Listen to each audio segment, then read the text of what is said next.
Good morning student. तो चलिए आज नेक्स्ट स्टार्ट करते हैं हम। लास्ट टाइम हमने पी ब्लॉक एलिमेंट ही चल रही थी, हमारी बोरोन फैमिली हमारी कंप्लीट हो चुकी थी। उससे नेक्स्ट आता है आपके पास कार्बन फैमिली। अब कार्बन फैमिली स्टार्ट करते हैं। हमारे पास पीरियोडिक टेबल के अंदर ग्रुप नंबर 14 होता है। अब इसके अंदर अगर हम एलिमेंट की बात करते हैं कि कार्बन,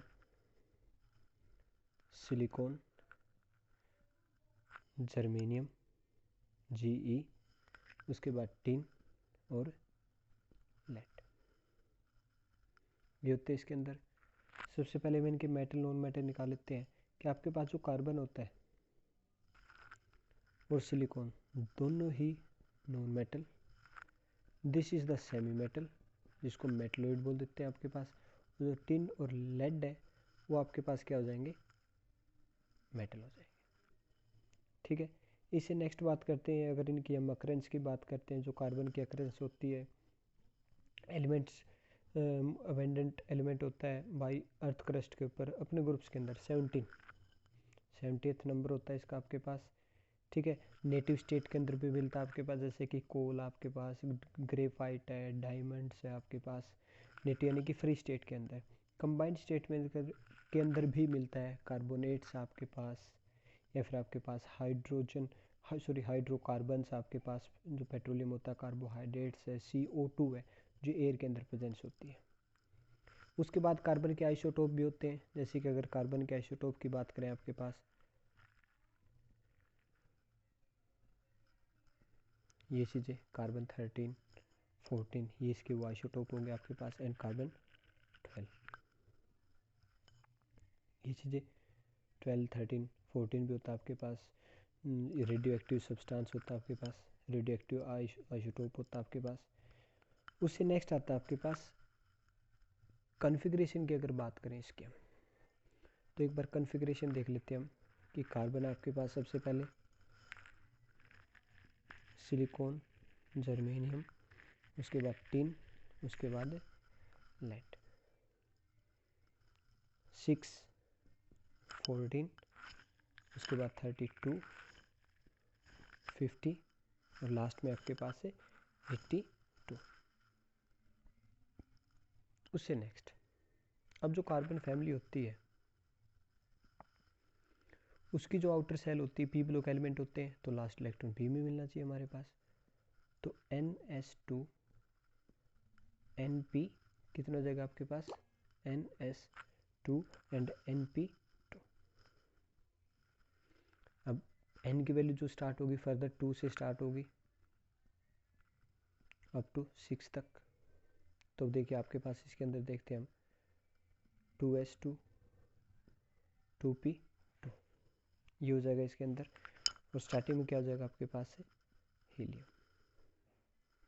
इससे नेक्स्ट आएगा आपके पास हीलियम के बाद क्या आता है आपके पास नियोन, 3S2 3P2, नियोन के बाद आर्गन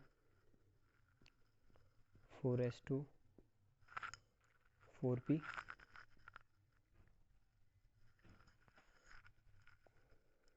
सॉरी आर्गन कितना होगा आपके पास 18। उसके बाद अगर हम बात करें बीच में कितने हो गए 18, 3D10 कितने हो गए 28। उसके बाद फिर आपके पास 4S2 4P2।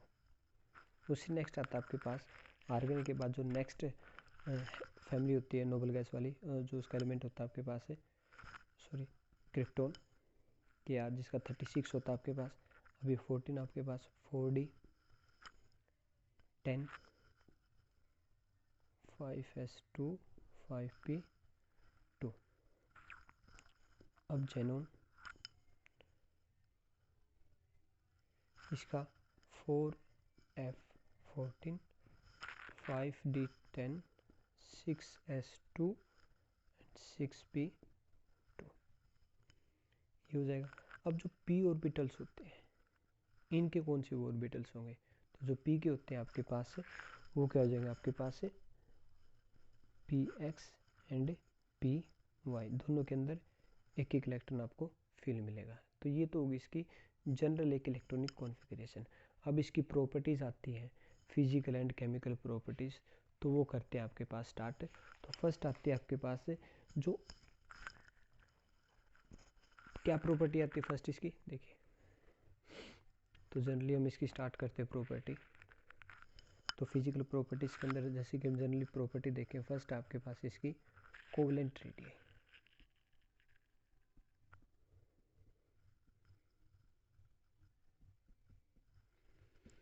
कोवलेंट रेडियस की बात करते हैं हमारे पास इसके अंदर, तो फर्स्ट आता है कि जब 13 टू 14 ग्रुप की तरफ हम मूव करेंगे, यानी कि left to right according to a period, तो क्या होगा, जो साइज होगा एटम का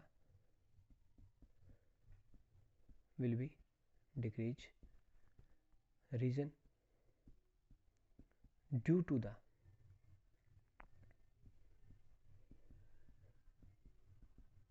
इफेक्टिव न्यूक्लियर चार्ज एंड जो न्यूक्लियस होगा और जो आउटर इलेक्ट्रॉन होगा अभी सेल का सबसे आखिर वाला, उसके बीच में जो इंटरेक्शन है वो क्या हो जाएगी, और भी ज़्यादा स्ट्रोंग हो जाएगी। तो उस स्ट्रोंग इंटरेक्शन होने की वजह से ही जो साइज इसका कम हो जाता है 13 ग्रुप के कंपैरिजन में। तो ये तो बात हो गई अकॉर्डिंग टू ए पीरियड। लेकिन नेक्स्ट बात करते हैं हम according to a group, group यानी कि down the group, top to bottom चलेंगे हमारे पास। तो इसके अंदर क्या बोला है, जैसे आप टॉप टू बॉटम चलोगे, अब देखिए टॉप टू बॉटम के अंदर क्या हो रहा है कि जो डाउन द ग्रुप चलेंगे, जो साइज होगा वो इंक्रीज होता चलेगा। अब रीजन क्या होगा उसका, due to the addition of new energy shell, यानी कि आपके पास जो नया इलेक्ट्रॉन आएगा वो एक नई सेल के अंदर ऐड होगा। जैसे कि यहाँ पर दे रखा है, देखिए 2 है, फिर आपके पास 3, 4, 5, 6 नई सेल आती जा रही है। तो नया जो इलेक्ट्रॉन होगा वो नई सेल के अंदर होगा, और न्यूक्लियस के पास सबसे क्लोज कौन होता है, S, फिर कौन होता है P, फिर D, फिर लास्ट में होता है F। तो size will be increases from top to bottom. तो ये तो बात होगी इसकी कोवलेंट रेडियस की। उससे नेक्स्ट बात आती है आपके पास इसके अंदर, सेकंड आती है आयनाइजेशन एंथैल्पी, यानी कि आयनाइजेशन एनर्जी। अब फर्स्टली बात करें हम पीरियड्स में, बात करें कि 13 टू 14, देखिए अगर साइज क्या हो रहा है, कम हो रहा है, तो जो आयनाइजेशन एंथैल्पी होगी वो फर्दर क्या होगी, बढ़ेगी। तो ये तो बात होगी इसकी आयनाइजेशन एंथैल्पी की। लेकिन नेक्स्ट बात आती है इसके अंदर हमारे पास कि डाउन द ग्रुप क्या होगा इसके अंदर। तो देखिए डाउन द ग्रुप बात करते हैं, जैसे हम टॉप टू बॉटम चलते हैं, साइज क्या हो रहा है, बढ़ रहा है। अगर साइज इंक्रीज हो रहा है तो आउटर इलेक्ट्रॉन क्या न्यूक्लियस से बहुत दूर जाता जा रहा है, उसके बीच में इंटरेक्शन ही नहीं है, तो उसको एनर्जी कम लगेगी। तो साइज एनर्जी क्या होनी चाहिए, फर्दर कम होती चली जाएगी। कार्बन से सिलिकॉन गए, सिलिकॉन से जर्मेनियम गए हम, यहाँ तक तो ठीक है इन तीनों के अंदर। लेकिन उससे नेक्स्ट क्या आता है आपके पास, जब आप टिन और लेड की बात करते हैं, टिन और अगर हम लेड की बात करने लगे यहाँ पर, तो जो हमारे पास आयनाइजेशन एंथैल्पी होगी वो लेड की ज़्यादा और टिन की कम होगी। इनके बीच में ये आएगा कि जो लेड की आयनाइजेशन एंथैल्पी होगी फर्स्ट, वो क्या होगी, ज़्यादा होगी as comparable to the tin. Reason क्या होगा, due to the F and D orbitals. ये चीज़ फर्स्टली। तो सेकंड, अगर यहाँ पर हम सेकंड रीजन की बात करते हैं इसके अंदर हमारे पास है कि डाउन द ग्रुप चल रहे हैं हमारे पास, जो आयनाइजेशन एंथैल्पी है वो कंटिन्यूसली क्या होनी चाहिए, हमारे डिक्रीज होती जानी चाहिए हमारे पास। लेकिन यहाँ पर क्या होता है हमारे पास, due to the shielding effect, यानी कि screening effect of all the electron, जो इनर ऑर्बिटल्स के अंदर इलेक्ट्रॉन प्रेजेंट होंगे, आउटर वालों को छोड़ दे वो सारे क्या होंगे आपके पास इनर ऑर्बिटल्स हो जाएंगे। उनकी वजह से ही हमारे पास जो इसका आयनाइजेशन एंथैल्पी होगी वो जस्ट इंक्रीज हो जाएगी। कहाँ पे?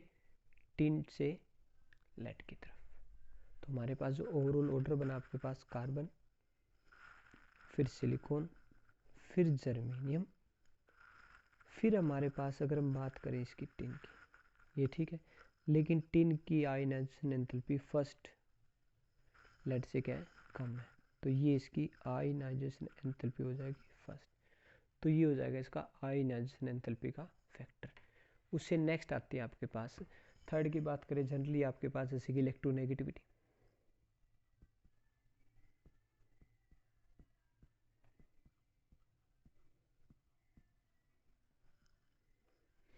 अब इलेक्ट्रोनेगेटिविटी की अगर हम बात करें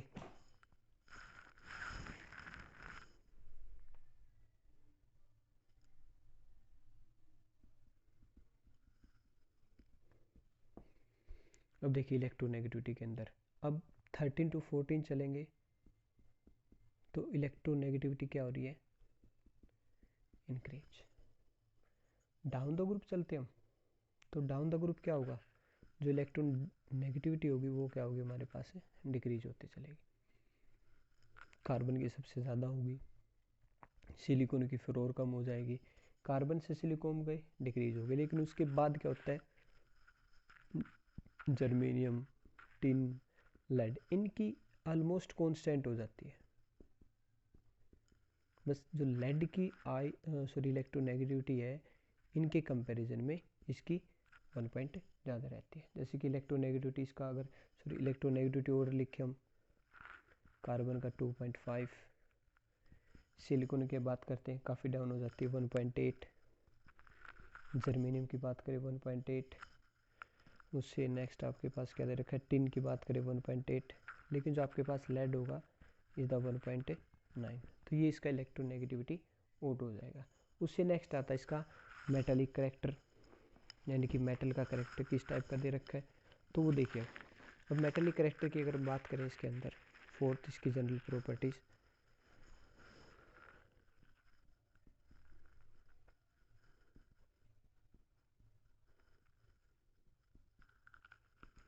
मेटालिक करेक्टर के अंदर क्या होगा? देखिए हमने स्टार्टिंग में ही बताया था आपके पास कि carbon and silicon non metal, germanium is the semi metal and tin and the lead is a metal. तो down the group metallic character क्या हो रहा है? इसका इंक्रीज हो रहा है। ये तो आपके पास मेटालिक करेक्टर होगा इसका। और नॉन मेटालिक करेक्टर की बात करें तो ये क्या रहा है आपके पास? कंटिन्यूसली डिक्रीज होता जा रहा है। तो ये हो जाएगा इसका metallic and non metallic character. उससे नेक्स्ट बात आती है, अब देखिए ये क्या आपके पास मेटल है, नीचे वाले दोनों आपके पास क्या दे रखे हैं? मेटल दे रखे हैं, तो सॉफ्ट भी आपके पास। तो these are the low melting point. तो नेक्स्ट प्रॉपर्टी आती है आपके पास इसकी, जो फिफ्थ आपके पास जनरल प्रॉपर्टी होगी वो क्या होगी आपके पास? Melting and boiling point.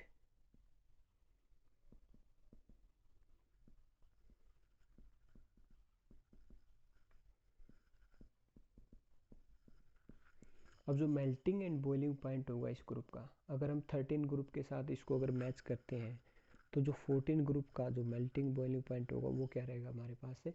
Higher रहेगा as comparable to the 13 group. अब रीजन की बात करें हमारे पास, तो रीजन तो जनरली यही है कि जो 14 ग्रुप होता है इसकी जो नेचर होती है वो कोवलेंट होती है, यानी कि कोवलेंट बॉन्ड बनाएगा। कोवलेंट बॉन्ड होगा तो वो स्ट्रॉन्ग बॉन्ड होता है। अगर स्ट्रॉन्ग बॉन्ड होगा तो उसका जो melting point and boiling point होगा वो क्या रहेगा? लार्ज बोल सकते हो आप, हाई बोल सकते हो। तो ये हो जाएगा इसका अकॉर्डिंग टू द पीरियड के अंदर। लेकिन उससे नेक्स्ट बात आता है आपके पास, जब आप डाउन द ग्रुप चलोगे वहाँ पर देखिए क्या हो रहा है। डाउन द ग्रुप जा रहे हैं, जो कोवलेंट रेडी है वो क्या हो रही है? डिक्रीज हो रही है। अगर डिक्रीज हो रही है तो न्यूक्लियस और अट्रैक्शन के बीच में क्या है? वो स्ट्रॉन्गनेस नहीं रहेगी, और अगर स्ट्रॉन्गनेस नहीं रहेगी तो जो उसका मेल्टिंग और बॉइलिंग पॉइंट जो होगा वो क्या होता रहेगा, कंटिन्यूसली डिक्रीज होता रहेगा जब हम किस में चलेंगे, ग्रुप्स के अंदर चलेंगे। तो ये थी आपके पास general property of the carbon family firstly. उससे नेक्स्ट बात आती है इसके अंदर हमारे पास इसकी ऑक्सीडेशन स्टेट, इसकी रिएक्टिविटी कैसी है, ये एसिड रिएक्ट करता है, बेसिक रिएक्ट करता है, आपके पास ऑक्सीडाइजिंग एजेंट है या रिड्यूसिंग एजेंट आपके पास, किस टाइप की इसकी ऑक्सीडेशन है, +4 है, -4 आपके पास, या और कोई भी इसकी ऑक्सीडेशन स्टेट हो सकती है, वो हम पढ़ेंगे, वो होगा आपके पास नेक्स्ट क्लास के अंदर। थैंक्स।